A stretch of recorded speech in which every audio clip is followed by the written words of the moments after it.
Örgü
mü dediniz kanalımdan dünyadaki tüm dostlara selamlar, sevgiler, saygılar. Örgü mü dediniz kanalıma hepiniz hoş geldiniz.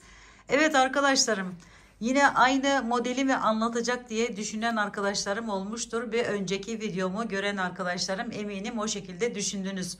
Ama şimdi size şunu söyleyeceğim. Bu hırkamız arkadaşlarım çok uzun olmuştu. Bakın boyunu kısalttım. Şöyle bir çalışma yaparak bakın şöyle oldu. Alttan 2 sıra motif çıkarttım arkadaşlarım ve şöyle bir görünüme sahip oldu. Şöyle kenarlarını da çevirdim, tabii ki de düzelttim yani. Ve bu hale geldi. Bence böyle daha güzel oldu. Şimdi peki buradan çıkarmış olduğum motifleri sizce ne yaptık? Evet arkadaşlar, şimdi de size onu göstereceğiz. Bakın böyle güzel bir askı çalışması yaptım arkadaşlarım. Evet arkadaşlarım, şimdi bu motifleri yapımı yukarıda iyi yazan yere basarsanız bulabilirsiniz. Hırkanın motifleriyle aynı. Ancak ben bu videonun devamına da nasıl yapıldığını koyacağım. Orada motifi anlatırken hırka yapımı diye söylediysem diye tekrarlamak istedim. Ama daha detaylı bir şekilde yukarıda da var. Videonun devamında da var. Şimdi hemen bunun güzelliğin yapımına geçelim. Hırkamı yaparken kullanmış olduğum iplerim. Şöyle başlayayım arkadaşlarım. Nako Paris markası. Şöyle numarası acı kahvenin 112.70. Bu ana rengimiz. Bunun numarası 63.83. Bunun rengi 10.43 numarası. Bu ise 55.20. Belki aynı şekilde kullanmak isteyen arkadaşlarım olabilir diye söylüyorum. Tığım ise 3.75. Elinize göre ayarlama yapabilirsiniz arkadaşlarım. Şöyle şurada 3.75 tığ kullandım. Şimdi öncelikle koyu renkli olan kahve ipimizle başlıyoruz. Şöyle alıyorum. Bir halka yapıyorum. Halkanın içerisinden giriş yaptım. Şu şekilde tuttum. Bir tane zincirle sabitledim. Sonra bir miktar yükseliyorum. Arkadan şu şekilde alıyorum ve bağlıyorum. Sonra arkadaşlarım yanına 11 tane ikili trabzan yapıyorum. 1 2 oldu. 12 olacak toplam sayımız ilkiyle birlikte. 3 4 5 6 7 8 9 10 11 Şimdi 12.'yi yaparken şu şekilde biraz sıkılaştırdım, gördüğünüz gibi. Şu şekilde tutuyorum. Bunu iyice sıkılaştırıyorum. İkisini birlikte alıyorum. Şöyle bağlıyorum arkadaşlar. Ve geliyorum, bunu da burayla birleştiriyorum. Şu şekilde. Şunu da alttan çekiyorum. Bir tane zincir çekiyorum ve bu ipimi kesiyorum. Evet, ilk sıramızı yaptık. İkinci sırada bu rengimi kullanıyorum. Hemen aldım şöyle. Şu şekilde bakın. Biraz rengi koyu olunca belli olmuyor ama şuradan başladım ben genelde. Şöyle tuttum bakın. İkisinin arasını açtım. Buradan girişimi yapıyorum. Bu ipimi de alıyorum şu şekilde. Bu ipimle beraber bakın biraz bıraktım. Şöyle tutup 1 2 3 tane zincir burası için çektim. İkisini birlikte çektiğim için böyle ikili trabzan gibi oluyor arkadaşlar. Sonra 1 2 3 tane zincir çekiyorum. Üzerine bir alıyorum. Aynı yerin içerisine giriş yapıyorum. Bir tane ikili trabzan yapıyorum. Sonra bir zincir çekiyorum. Üzerine bir alıyorum. Hemen yandaki iki arasına giriş yapıyorum. Şöyle. Bir tane ikili trabzan. Bir zincir. Bir tane ikili trabzan. Her bir araya şu şekilde ikili trabzanlar yapıyorum. Bir zincir çektim. Diğer yere geldim. Üçüncü yere. Şöyle girişimi yaptım. 1 2 3 tane zincir çektim. 4 köşe kare bir parça oluşturacağımız için şöyle köşemi, ikinci köşemi yaptım. Sonra bir zincir, bir tane hemen aradan giriş yaparak bir ikili trabzan, bir zincir, bir ikili trabzan daha, bir tane zincir, bir ikili trabzan daha yapıyorum. Şöyle sayarsanız köşeyle birlikte 4 tane ikili trabzanımız oluyor. Şimdi 1 2 3 tane zincir çektik. Üzerine bir aldık. Aynı yerin içerisine giriş yapıp 3. köşemizi de oluşturuyoruz. Bir zincir çektik, üzerine bir aldık. Devam ediyoruz. Yanındaki bakın hemen girişimizi yapıyoruz. Şöyle bakın aralarından giriş yapıp ikili trabzanlarımızı yapıyoruz. 1 2 bir tane daha yapıyorum. 3. Evet, şu şekilde ilerledim. Yine bakın 4 tane oldu. 1 2 3 tane zincir çektim. Üzerine bir aldım. Buradan girişimi yapıyorum ve buraya bir tane şu şekilde ikili trabzan yaptım. Bir zincir çektim. Üzerine bir aldım. Hemen yanındaki yerden bakın şöyle aradan giriş yapıyorum. Bir zincir çektim. Bir tane daha yapıyorum. Bir zincir çekiyorum. Geliyorum. Şu ilk yaptığım yerin üstünden giriş yapıyorum arkadaşlarım. Ve buraya şu şekilde kaydırarak bağlıyorum. Sonra bir tane zincir çekip sabitledikten sonra bir miktar ip bırakıp kesiyorum. Evet, görüntümüz bakın bu şekle geldi. Şimdi diğer rengimiz olan ana rengimize geçiyoruz. Şöyle ben bunu kullanmak istedim. Hemen bu rengimi aldım. Şu fazla ipimi de aradan alarak ilk köşemi oluşturacağım. Buradan girişimi yapıyorum köşeden. Şu şekilde aldım. Yine bir miktar fazla bıraktım. Ve bununla 1, 2, 3 tane zincirimi çektim. Biraz gevşek bırakıyorum burayı. Bir üzerine aldım. Hemen yanına şöyle yarım trabzan yapıyorum. 3 tane. 1, 2, 3. Sonra hepsini birlikte alıyorum. Araya 2 tane zincir çekiyorum. Şu fazla ipi şöyle kesebiliriz. Evet. Şimdi 2 zincirden sonra üzerine bir alıyorum. Hemen yandaki boşluğa geçiyorum. Köşemin yarısını yaptım şu anda. Derken sona geldiğimizde tamamlayacağız. Buraya 4 tane yarım trabzan yapıyorum. 3, 4. Şu şekilde birleştirdim. 1 2 zincir çektim, üzerine bir aldım, devam ediyorum. Yine 4 tane yarım trabzan, 2 3 ve 4 birleştirdim. 1 2 zincir çektim. Yine buraya 4 tane yarım trabzan, 2 3, 4. Birleştiriyorum. 2 zincirimi çektim. Köşeye geldim. Köşeye önce 4 tane yarım trabzan yapıyorum. 1, 2, 3, 4. Sonra birleştiriyorum. Araya 3 tane zincir çekiyorum. 1, 2, 3. Biraz gevşek çekin arkadaşlarım. Eliniz sıkı ise 4'e de çıkartabilirsiniz. Sonra tekrar köşe olduğu için 4 tane yarım trabzan yapıyorum. 3, 4. Birleştirdim. 1, 2 zincir çektim. Devam ediyorum. 4'er tane yarım trabzan yapıp aralarda 2 zincir çekerek 1, 2 zincir, yan tarafa geçtim. Her bir boşluğa bakın. Her bir boşluğa bu şekilde yerlerimi yapıyorum. Devam ediyorum. 1, 2, 1, 2, 3, 4. Köşeye geldim, yine 2 tane dörtlü yapıyorum. Arada 3 zincir çekiyorum bu defa köşe olduğu için. 3 ve 4.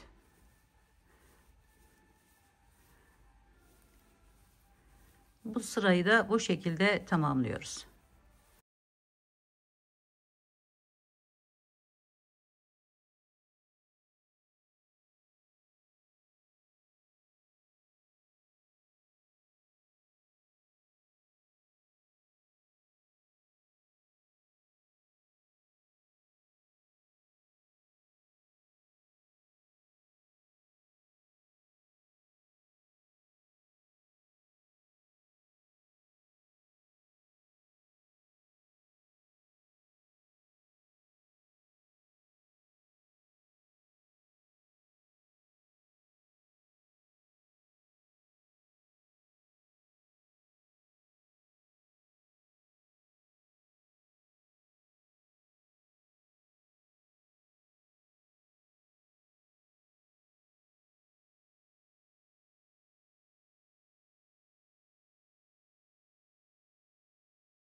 Evet, ilk köşemize geldik. Yine 4 tane yarım trabzanımızı yapıyoruz.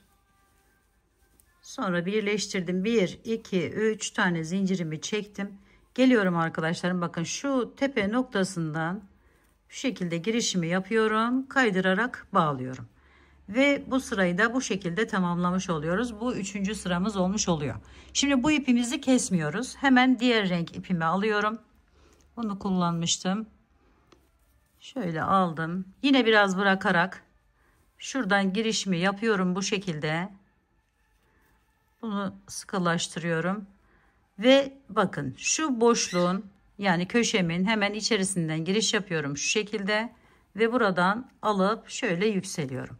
Sonra devam ediyorum. 2, 3. İkisini birlikte kalın bir şekilde yapın arkadaşlarım. Eğer bu şekilde yapmak istemezseniz şu şekilde de yükselebilirsiniz. İlk başta yaptığımız gibi. Şimdi birinciyi yaptık. Sonra üzerine 1 alıyorum. Az önce 4 yapmıştık. Yani dörtlü yarım trabzanlar yapmıştık. Şimdi bunun sayısını 5'e çıkartacağız. Bir tanesi bu. Yanına hemen 4 tane yarım trabzan yapıyorum. 2, 3, 4. Birlikte çekiyorum. Bu defa 3 zincir çekiyorum arkadaşlar. 1, 2, 3. Sonra geliyorum. Bu ipim burada kalıyor. Üzerine 1 aldım. Hemen yanındaki, bakın şu aradan giriş yapıyorum.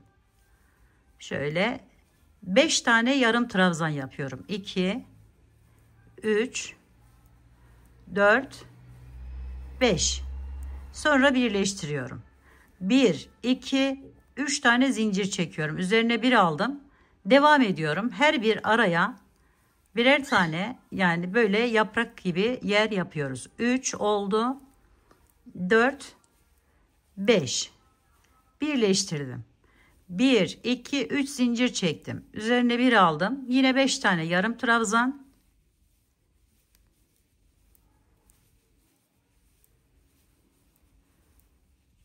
birleştiriyorum. 1 2 3 zincir.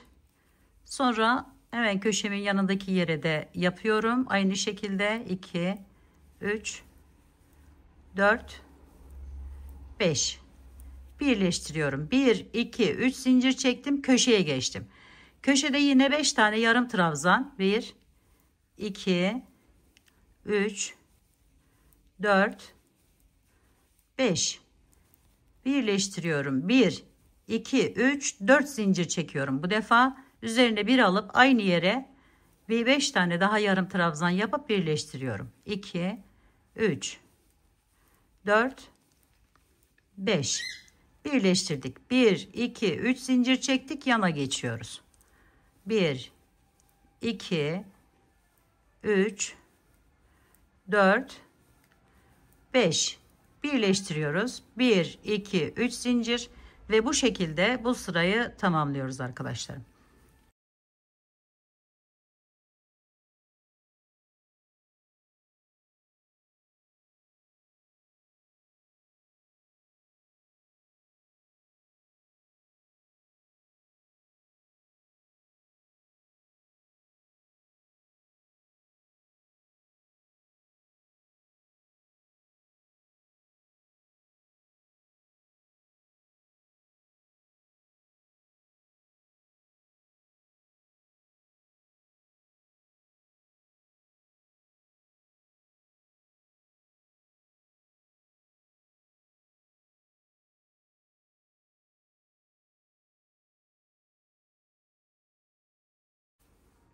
Dört zincir var bu sırada.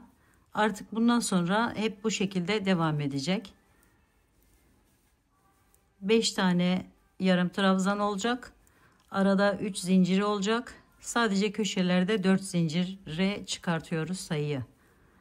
3 4 5.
Yine 5 tane yarım trabzandan sonra 1 2 3 4 tane zincir çekiyorum. Geliyorum, bakın şuradan girişimi yapıyorum. Bu ipimi de yukarıya doğru çektim. Şöyle tamamlıyorum. Sonra devam ediyorum arkadaşlarım bu rengimle. Şimdi bunu takıyorum bu şekilde ve geri dönüyorum. Şöyle aldım. Buradan bir tane zincirimi çektim. Yani bağladım sık iğne ile. Sonra arkadan şu şekilde alarak ilk yerimi yapıyorum. Yanına yine 5 tane 4 tane pardon köşe olduğu için bir tanesi bunu sayıyoruz. 3 4 5 yaptım. Sonra birleştiriyorum. 1 2 3. Hiç değiştirmiyoruz artık. Bunu dilediğimiz büyüklüğe gelene kadar devam ediyoruz. Kaç tane renk kullanacaksak kullanabiliriz tabii. İlla ki bu renkler olacak diye bir şey de yok arkadaşlarım. Şimdi bakın şu ipimi biraz devam ettiriyorum ve daha sonra kesiyorum. Artık ona ihtiyacım olmayacak. Benim yaptığım şekilde yaparsanız arkadaşlar. Şöyle 3, 4, 5. 5'e tamamladım. Birleştiriyorum. 1, 2, 3 zincir. Aynı alt sırada yaptığımız gibi. 2, 3, 4 ve 5. 1, 2, 3 zincir devam ediyoruz. Burayı da yapalım ve diğer ipimizi keselim artık. 2, 3, 4, 5. Birleştirdik. 1, 2, 3 zincir çektik. Bu ipimizi şöyle biraz çekelim ve keselim. Onunla olan yerimizi tamamlamış olduk. Evet bakın bu şekilde devam ediyoruz arkadaşlar. Daha sonra üzerine kahverengi ipimizle aynı şekilde bunu bağladığımız gibi bağlayıp kahverengiyle daha sonra tekrar bu renkle tamamlıyoruz ve motifimizi tamamlamış oluyoruz arkadaşlarım. 3 tane zincirimi çektim, devam ediyorum. 2, 3, 4, 5. Hiçbir değişiklik yapmıyoruz. Aynı şekilde devam ediyoruz ve motifimizi tamamlamış oluyoruz arkadaşlar. 1, 2, 3, 4. Sadece dikkat etmeniz gereken burada 4 zincir köşelerde, aralarda 3'er zincir ve 5 dolgu. 2, 3, 4, 5. Birleştirdik. 1, 2, 3 zincir. Devam ediyoruz.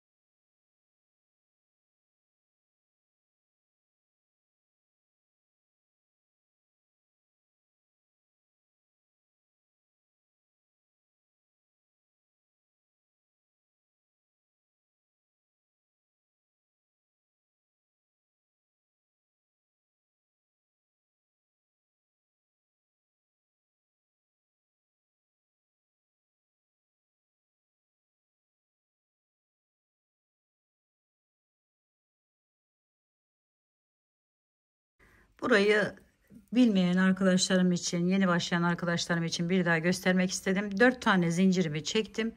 Geliyorum hemen buradan girişimi yapıyorum şu şekilde. Şimdi koyu kahve olan şu ipimi alıyorum. Bu ip tercihi tamamen size ait arkadaşlarım. Bakın şöyle biraz bıraktım. Şunu iyice çekiyorum. İkisini birlikte aldım. Geri dönüyorum. Şu boşluktan girişimi yapıyorum. Onunla birlikte aldım. 1, 2, 3. Sonra üzerine bir alıp 4 tane yine yarım trabzan yapıyoruz. 2, 3, 4. Birleştiriyoruz. 1, 2, 3 zincir devam ediyoruz. Motifimiz bu kadar arkadaşlar. Bir tane daha şimdi bu rengimizle tamamladıktan sonra bu sırayı bir sıra daha şu rengimizle, yani şu bıraktığımız iple devam edeceğiz ve motifimizi tamamlayacağız.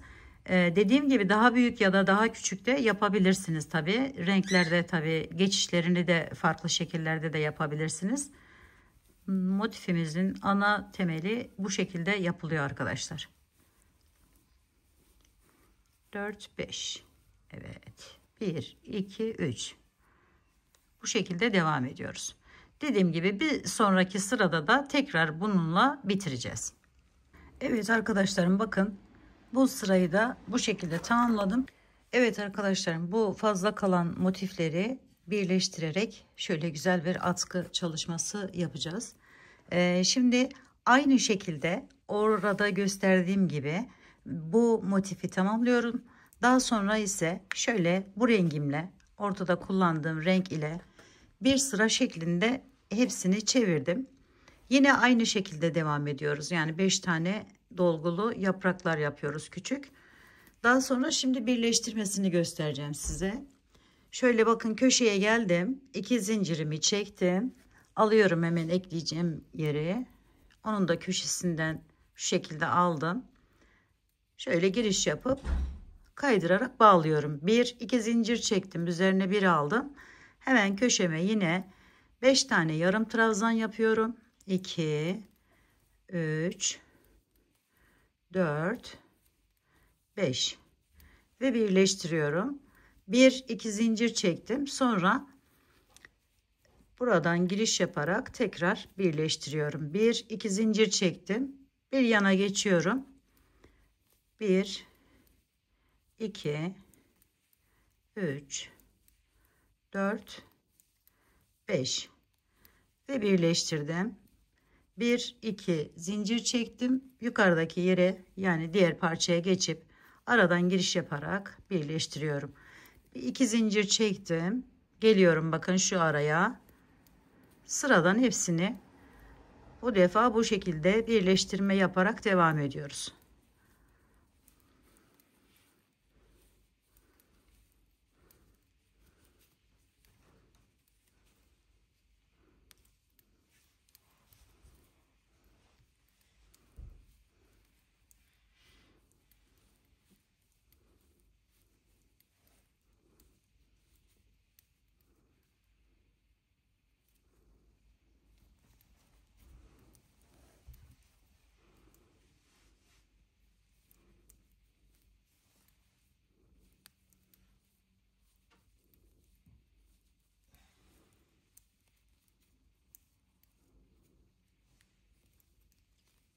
Evet, bu şekilde birleştirelim. Daha sonra ise arkadaşlarım bakın, şu kenarda herhangi bir köşesinden normal yapar devam ediyoruz. Bu renklerimi bitirene kadar böyle kaç sıra olursa yapacağım. Şu hem parça iplerimi de tamamlamış bitirmiş olacağım arkadaşlarım. Böylelikle güzel bir atkı çalışması yapmış olacağız aynı zamanda kalan motiflerimizle.